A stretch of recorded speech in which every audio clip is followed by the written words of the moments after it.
Nittany Nation, we are back again. Episode 15. I know I might look like I'm a USC fan, but I'm not. Not holding up V's. I'm holding up twos, baby. Twos. That's what I'm holding up. The number 2. We have the poll. Coach's poll doesn't really matter. The AP poll has us at number 2. This is exciting. Look at that. Look at the teams that were just. And to be completely honest, I don't know if Texas is going to be a number 1 team this year. Right? I mean, it's Texas versus Ohio State week 1. We'll find out a lot about those too. So, question then, just, before we get into the nitty gritty. If Ohio State beats Texas, does Ohio State go straight to number 1? I think so. Yeah. Just because then they have the case of beating number 1. Where does Texas go then? I'm curious. Probably. Ooh, that'll be interesting. I would say. Or Ohio State. Where does either one of them fall? So I think if it's Texas being the 1, I'd say they would fall all the way down to 6 or 7. Ohio State loses being the 3. I see them going down to like 9 or 10. Yeah, because you also have, Notre Dame and Miami play each other, so that's top 10. So one of those teams is going to drop too. And then you have LSU Clemson. So oh my God. So you're guaranteed 3 of these top 10 teams losing week 1. Watch out, Nevada. Yeah. All right. Well, I'm liking this, coming in 2. I feel better coming in at 2 than I do coming in at 1, if that's a weird thing to say. No, I get it, because there's not very many teams that go wire to wire number 1. Man, now it's got me thinking. I'm trying to think. Is that like Alabama a few years back? I think Alabama was the last team to do it. And you know how we always talk about the similarities between this year's Penn State, last year's Ohio State team, and the year before that's Michigan team? Yep. Guess where Michigan and Ohio State were ranked in the first poll? Number 2.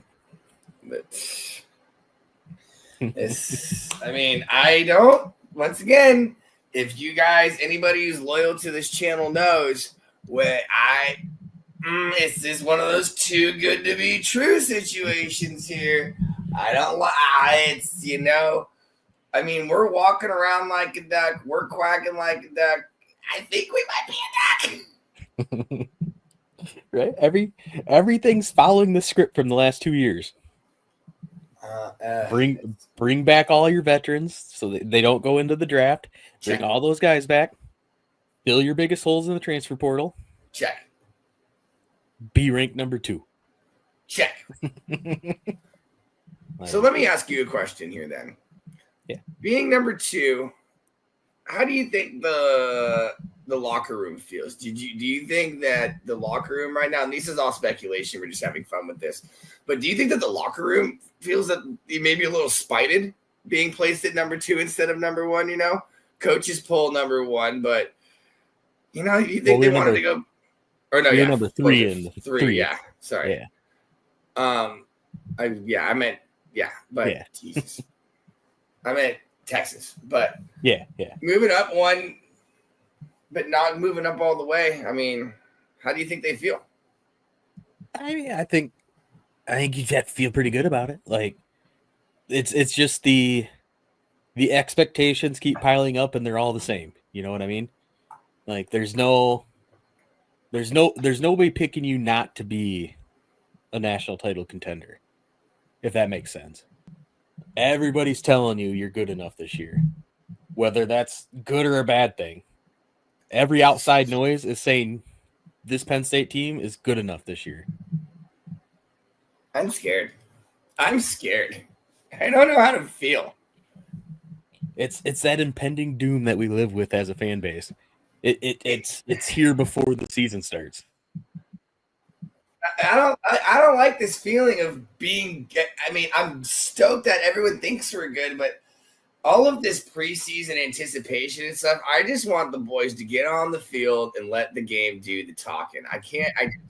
And for those looking, just so you guys know, coming up here, week 1, we're gonna have. I'm sorry, I don't remember his name, but we're having a Nevada buff, I guess you could say. A Nevada, guy come on the show. He's gonna help us out. He's gonna let us know what to watch for during that game. So that's gonna be super exciting. But I mean, I just wanted to get here. Right. Stop with all the speculative talk and let's actually let it play out on the field. Instead of like the SEC, how they win in all the made up games, not real games. Like that's what we're doing right now. Everything that the SEC gets made fun of for winning hypotheticals. Let's get down to the nitty gritty and into actual football. I just can't wait. I think it's going to be a great season, and it stinks that we just, once again, guys, I can't believe you guys for all tuning in. We got nothing to talk about right now. You know what, though? It's kind of funny, no news is good news in this type of time right now. You don't want to hear any breaking news coming out of camp anywhere near right now. So we're going to take what we got here and we're going to make it work. Yeah.